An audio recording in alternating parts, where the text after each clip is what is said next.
নমস্কাৰ বন্ধুসকল, এইটো হৈছে আমাৰ 2023 চনৰ 8 নৱেম্বৰত আমাৰ তনিষা জন্ম পোৱা ভিডিঅ'। এই ভিডিঅ'টো মোৰ মোবাইলতে ছেভ হৈ আছিল।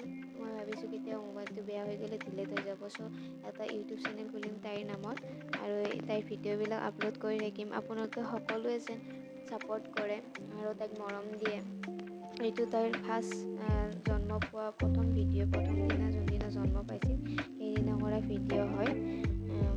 আপোনালোকে প্লিজ তাইক আশীৰ্বাদ দিব, তাই যেন সদায় ভালে থাকে। তাই এতিয়া ডাঙৰ হৈছে, তাই 1.5 বছৰ চলি আছে এতিয়া আৰু বহুত বদমাছো হৈছে তাই এতিয়া। আপোনালোকে যদি তাই